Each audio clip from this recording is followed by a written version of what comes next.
بسم اللہ الرحمن الرحیم۔ اللہ تبارک و تعالیٰ کے نام سے شروع جو بڑا مہربان نہایت رحم کرنے والا ہے۔ دوستو، دنیا کی کوئی بھی قوم اللہ تعالیٰ کے بھیجے گئے پیغمبروں پر مکمل طور پر ایمان نہ لائے، یعنی قوم کے چند افراد یا کثیر تعداد میں ہی ایمان لاتے تھے، مگر ساری قوم ایمان نہ لاتی، مگر ایک ایسی قوم جس کا ایک بچہ بھی کفر پر نہ رہا اور اللہ کی طرف سے بھیجے گئے پیغمبر پر ایمان لے آئی اور اللہ تعالیٰ کے عذاب سے بچ گئی۔ دوستو، آج کی اس ویڈیو میں ہم حضرت یونس علیہ السلام کی قوم کی بات کریں گے کہ جب آپ علیہ السلام نے اپنی قوم کو اللہ پر ایمان لانے کا حکم فرمایا تو ان کا کیا رد عمل تھا، اور جب آپ علیہ السلام مایوس ہو کر اس بستی سے چلے گئے تو پھر یہ قوم کس طرح آپ علیہ السلام اور اللہ پر ایمان لائے۔ دوستو، اللہ تعالیٰ نے انسانوں کی ہدایت و رہنمائی کے لیے تقریباً 1,24,000 انبیاء اکرام مبعوث فرمائے، جن میں حضرت یونس علیہ السلام بھی ایک عظیم پیغمبر گزرے ہیں۔ حضرت یونس علیہ السلام کے والد کا نام متا تھا اور آپ علیہ السلام حضرت ابراہیم علیہ السلام کی نسل سے تھے۔ آپ علیہ السلام کو مچھلی والا بھی کہہ کر پکارا جاتا ہے، یعنی ذوالنون۔ اللہ تعالیٰ نے آپ علیہ السلام کو ایک خاص بستی والوں کی طرف مبعوث فرمایا تھا، جس بستی کا نام نینوا تھا۔ یہ بستی عراق کے شمال میں واقع تھی۔ قرآن کریم کے مطابق اس بستی والوں کی تعداد 1,00,000 سے زیادہ بتائی جاتی ہے، اور یہ سب لوگ جہالت کے اندھیروں میں گر چکے تھے اور کفر و شرک پر ڈٹے ہوئے تھے۔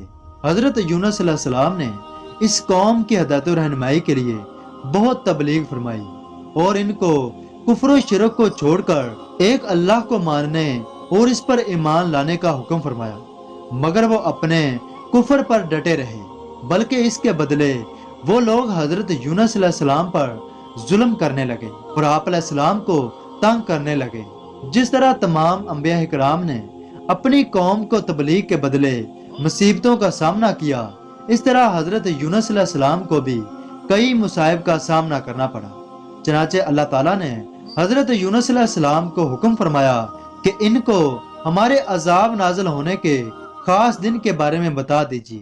چنانچہ حضرت یونس علیہ السلام نے اللہ تعالیٰ کے حکم کے مطابق ان بستی والوں کو اللہ کا پیغام سنایا کہ اے لوگو، اب بہت جلد تم لوگوں پر اللہ کا عذاب نازل ہوگا۔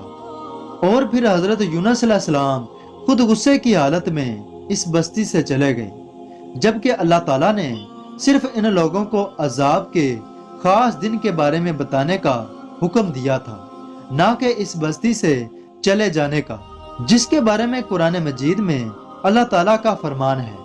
اور مچھلی والے کو یاد کرو جب وہ غصے سے چل دیا اور اس نے خیال کیا کہ ہم اسے پکڑ نہ سکیں گے۔ دوستو، اس طرح حضرت یونس علیہ السلام سمندر کی طرف چل پڑے۔ دوسری طرف نینوا بستی کے لوگوں پر اللہ تعالیٰ کے عذاب کی نشانیاں بھی ظاہر ہونا شروع ہو گئیں۔ ایک دن بہت بڑا سیاہ بادل اس بستی کی طرف بڑھنے لگا اور اس بادل سے آگ کے شعلے دکھائی دینے لگے۔ ان لوگوں نے اپنی زندگی میں ایسا بادل پہلے کبھی نہ دیکھا تھا، چنانچہ وہ لوگ اس بادل کو دیکھ کر سمجھ گئے کہ حضرت یونس علیہ السلام سچ بولتے تھے اور وہ اللہ کے پیغمبر تھے، اور یہ بادل نہیں بلکہ حضرت یونس علیہ السلام کا بتایا ہوا وہ عذاب ہے جو کہ ہم لوگوں پر نازل ہونے والا ہے، کیونکہ وہ لوگ اس سے پہلے والی قوموں پر آنے والے عذاب کو بخوبی جانتے تھے۔ وہ جانتے تھے کہ ہم سے پہلے قوم لوط پر بھی اسی طرح اللہ تعالیٰ کا عذاب نازل ہوا تھا، کیونکہ اس وقت حضرت لوط علیہ السلام کی قوم کی بستی ان کی بستی کے قریب ہی واقع تھی جب ان پر عذاب آیا تھا، چنانچہ وہ ڈر گئے۔ اس طرح نینوا کے تمام بڑے سردار اکٹھے ہوئے اور لوگوں سے کہنے لگے کہ جس طرح ہم سے پہلے والی قوم پر عذاب آیا تھا، اس طرح ہم پر بھی عذاب آنے والا ہے۔ اس کی صرف ایک ہی صورت ہے کہ ہم توبہ کر لیں۔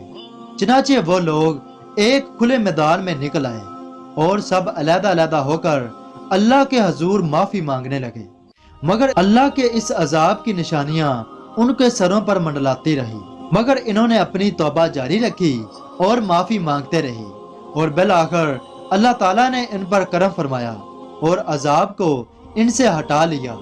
اس طرح حضرت یونس علیہ السلام کی قوم آپ علیہ السلام کی عدم موجودگی میں اللہ پر ایمان لے آئی۔ دوستو، اللہ تعالیٰ نے دنیا میں جتنے بھی انبیاء کرام انسانوں کی ہدایت و رہنمائی کے لیے بھیجے تھے، ان میں صرف حضرت یونس علیہ السلام ہی ایسے نبی تھے جن کی ساری قوم نے اسلام قبول کیا تھا۔ دوسری طرف حضرت یونس علیہ السلام جب سمندر کے کنارے پہنچے تو وہاں پر موجود ایک کشتی پر سوار ہو گئے۔ چنانچہ جب کشتی روانہ ہوئی تو سمندر میں ایک طغیانی آئی۔ کشتی چونکہ مسافروں اور سامان سے بھری ہوئی تھی، اس لیے ان لوگوں کو کشتی کے ڈوبنے کا خطرہ ظاہر ہونے لگا۔ چنانچہ وہ لوگ کہنے لگے کہ اس کشتی سے وزن کو کم کرنا ہوگا، اس لیے اپنا سارا ساز و سامان سمندر میں پھینک دو۔ چنانچہ اس طرح ان لوگوں نے اپنا تمام ساز و سامان سمندر میں پھینک دیا، مگر اس سے کوئی خاص فرق نہ پڑا، اور کہنے لگے کہ کسی شخص کو سمندر میں گرانا ہوگا تاکہ ہم سب لوگ بچ جائیں، ورنہ یہ ڈوب جائے گی۔ چنانچہ انہوں نے اس مقصد کے لیے قرع ڈالنے کا فیصلہ کیا۔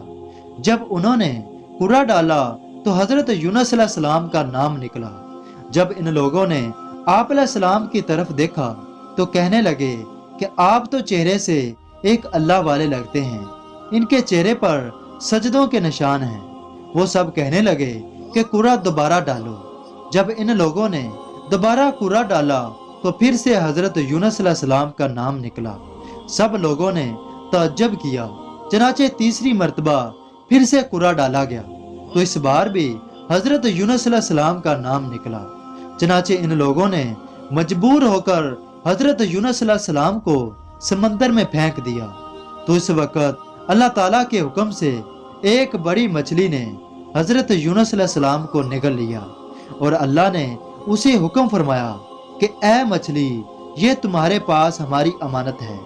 چنانچہ اس طرح یونس علیہ السلام کو علم ہو گیا کہ یہ میری غلطی کی سزا ہے۔ اس طرح حضرت یونس علیہ السلام مچھلی کے پیٹ میں 3 دن تک رہے تھے۔ بعض روایتوں کے مطابق 10 دن اور 40 دن کا بھی ذکر ملتا ہے۔ اور پھر حضرت یونس علیہ السلام مچھلی کے پیٹ میں پکار اٹھے کہ اے الہی، تیرے سوا کوئی معبود نہیں ہے، تو پاک ہے اور بے شک میں ظالموں میں ہو گیا ہوں۔ پھر حضرت یونس علیہ السلام نے اللہ کے حضور اپنی غلطی کی معافی مانگی تو اللہ نے آپ کی دعا قبول فرما لی۔ فرمایا گیا ہے کہ یہ دعا جو بھی حاجت کے لیے مانگے تو اس کی دعا اللہ کے حضور قبول کی جائے گی۔ چنانچہ اس کے بعد مچھلی نے حضرت یونس علیہ السلام کو اللہ کے حکم سے سمندر کے ایک کنارے پر اگل دیا۔ اس وقت حضرت یونس علیہ السلام بہت ہی کمزور ہو چکے تھے۔ چنانچہ جب آپ علیہ السلام کھلے میدان میں لیٹے ہوئے تھے تو اس وقت اللہ کے حکم سے آگ کے قریب ایک بیلدار درخت اگا جو کہ کدو کا درخت بتایا جاتا ہے۔ اس سے حضرت یونس علیہ السلام پر سایہ ہو گیا، چونکہ مچھلی کے پیٹ میں اتنے دن رہنے کی وجہ سے حضرت یونس علیہ السلام کی جسامت بہت نازک ہو گئی تھی، جس کی وجہ سے اللہ تعالیٰ نے آپ علیہ السلام کو کدو کی بیل کے ساتھ آپ کو ڈھک دیا۔ بعض مفسرین کے مطابق آپ علیہ السلام کے پاس ایک بکری بھی آتی تھی جو کہ آپ علیہ السلام کو دودھ پلا کر چلی جاتی تھی۔ اس طرح حضرت یونس علیہ السلام کو اللہ کی طرف سے رزق ملتا رہا اور آپ علیہ السلام کی حالت آہستہ آہستہ بہتر ہوتی گئی، اور اس طرح حضرت یونس علیہ السلام اللہ تعالیٰ کی مہربانی سے دوبارہ صحت یاب ہو گئے اور واپس اپنی بستی کی طرف چل دیے اور اپنی قوم میں گئے۔ تو یہ دیکھ کر بہت خوش ہوئے کہ وہ سب کے سب اللہ پر ایمان لا چکے تھے، اور وہ لوگ حضرت یونس علیہ السلام کو دیکھ کر بہت خوش ہوئے اور انہوں نے آپ علیہ السلام سے بھی معافی مانگی۔